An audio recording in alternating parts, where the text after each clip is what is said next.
So social inclusion has generated a rhetoric against elitism. Also, of course, ethnic minorities are seen to be part of the socially inclusive process. My ex-wife, Evans and Anglo-Pakistani, have been half in English, half in German. I'm embarrassed when I read English half. But she has a very ample arts council grant. Okay, now I'm informed by my friend, the arts administrator, that the way ahead is now declared to be the symbol of excellence, and that there's been a recent Macintosh report recommending the introduction of peer review of grants. But my friend can't find this available on the web. I was astonished when I was searching on the internet for what I thought I'd find out about the Arts Council and paucity of material. There seems to be an attempt to make it difficult for one to find out. So there's real crisis, real trouble in Britain. And all started out so well in 1995 under the introduction and tutelage of Keynes. Okay, so a lot of you may know as much about that as me. On to anarchism, which is what Anders really wanted me to talk about.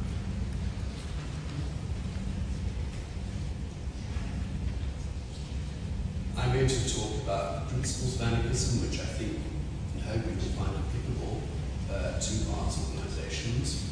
Because I'm a historian, I'm going to say something about the history of anarchism, but I'm trying to reduce this ferociously. I'm going to talk about the traditional relationship between artists and anarchism, the natural affinity that artists seem to find with anarchism. I'll say a little bit about what I call the arts and crafts perspective, which seems to be important.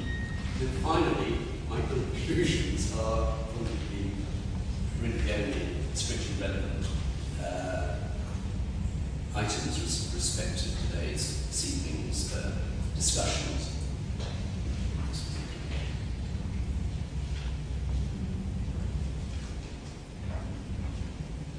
So firstly, anarchism, the principles of anarchism.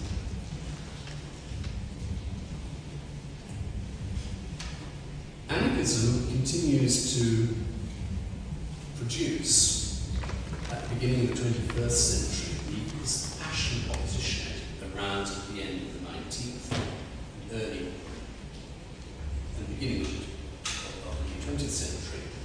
And it became intriguingly associated with bomb-throwing and violence.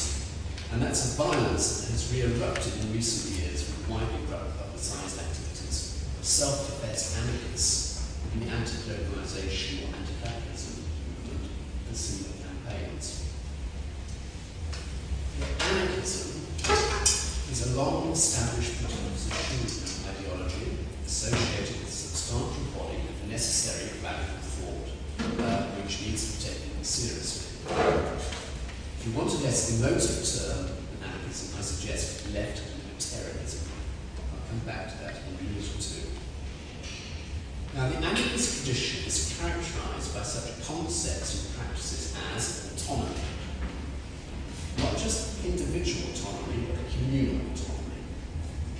By mutual aid or cooperation, if you want another word for it. By organisation from the bottom up. By opposition to hierarchy, by direct democracy, or at the very least, participatory democracy, by federation, by self-management, by decentralisation, by anti-statism, of course, and by anti-parliamentarianism, by spontaneity, and less relevant to our discussions this evening, by resistance of war, and increasingly, there were deep roots in the tradition, by sustainability and by ecology. Now, anarchism is notorious for its diversity. Its accepted variations range from egoism of Max Stirner through individualism of Americans, such as Benjamin Tucker, and the mutualism of Pierre-Joseph Proudhon, both of which accepted the institution of private property, to the collectivism of Michael Bakunin, communism of Peter Kropotkin, and the revolutionary trade unionism of the syndicalist. Now, what connects almost all of these into a coherent political stance is unremitting hostility to the state and parliamentarism, by employment of direct action as the means of attaining desired goals, and organisation through cooperative associations built and federated from the bottom upwards. Of these, it is the first that is entirely distinctive to anarchism, that is, hostility to the state and parliamentarism. The state is rejected not just as integral to the current order, but crucially rejected as the means to any desirable transformation. Organisation must be insisted against popular misconception is not necessarily rejected by anarchism. Concern is for organisations to be fully democratic. And if organisations can be built so as to withstand to the maximum the inevitable tendency to bureaucratisation. Bureaucratisation, a process in which, it has been explained, a group seeks to manage from the outside the activities of others. I'll come back to that finally.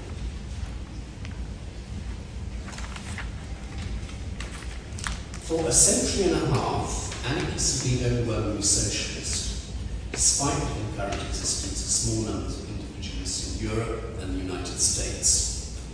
A fruitful approach to understanding anarchism is to recognise its thoroughly socialist critique of capitalism, while emphasising that this has been combined with a liberal critique of socialism.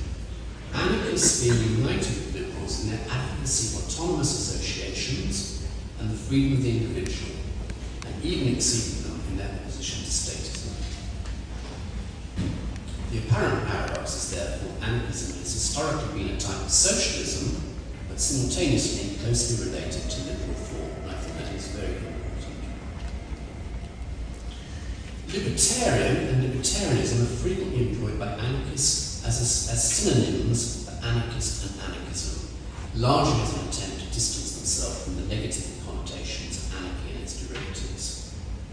The situation has been vastly complicated in recent decades through the rise of anarcho-capitalism, minimal statism, and extreme right-wing laissez-faire philosophy, advocated particularly by American theorists. Hence, the need to talk about left libertarianism as opposed to this right-wing, this new right-wing variation. I'm not going to say very much about history of anarchism, except to stress that the historic anarchist movement was a workers' movement which flourished in the 1860s down to the close of the 1930s. On the other hand, there's been a consensus that anarchist precursors be traced back to Chinese Taoism, as well as to classical Greece and Xenophobia. Examples begin to multiply in Europe from the Reformation, from the Renaissance and the English Revolution, all of the 16th and 17th centuries. Some 18th century figures even more obviously anarchists, the early Rousseau, William Blake, and another Englishman, William Godwin. But Godwin wouldn't be identified as an anarchist until after anarchism had come into being as a social movement, which it only did from the third quarter of the 19th century. Moreover, it also needed to be named as such, as it first was by Proudhon in 1840 in What is Property?, where he not only calls himself an anarchist, but also attempts to appropriate anarchy as a positive concept. Like many anarchists to come, he considered anarchy to be the highest form of order, contrasting it with disorder and chaos of the present. It is self-government, self-management, as opposed to government being imposed from above upon a coerced population.